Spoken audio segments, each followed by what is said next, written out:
দেশের চলচ্চিত্র ইতিহাসের সবচেয়ে বড় বাজেটের নির্মিত সিনেমা মুজিব একটি জাতির রূপকার, যা বঙ্গবন্ধু শেখ মুজিবুর রহমানের জীবনী নিয়ে তৈরি। গত বছরের অক্টোবরে মুক্তি পায় সিনেমাটি। এবার আলোচিত এই সিনেমা নিয়ে প্রশ্ন তুলেছেন অভিনেত্রী আজমেরী হক বাঁধন। বাংলাদেশ ও ভারতের যৌথ প্রযোজনায় নির্মিত হয় এই সিনেমাটি। বিশাল বাজেটের তুলনায় সিনেমার মান ততটা ভালো নয় বলে মন্তব্যের পাশাপাশি সিনেমাটির হিসাব চাইলেন আজমেরী হক বাঁধন। ছবিটির নির্মাণে ব্যয় করা হয়েছে ৭০ কোটি ইন্ডিয়ান রুপি, যা বাংলাদেশি টাকায় ৮৩ কোটি টাকা। জনপ্রিয় সঞ্চালক ও গায়ক তানভীর তারেকের একটি শোতে অংশ নেন বাঁধন। সেখানে দেওয়া সাক্ষাৎকারে তিনি বলেন, মুজিব নামে যে সিনেমাটি বানানো হয়েছে আমি সেটার হিসাব চাই।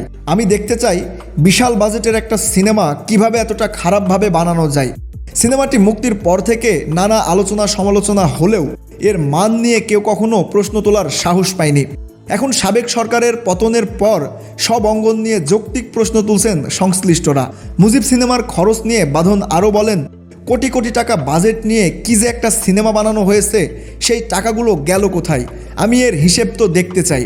আমাদের ট্যাক্সের টাকা দিয়ে বানানো সিনেমা, যা ইচ্ছা তাই একটা বানিয়ে দেওয়া হয়েছে।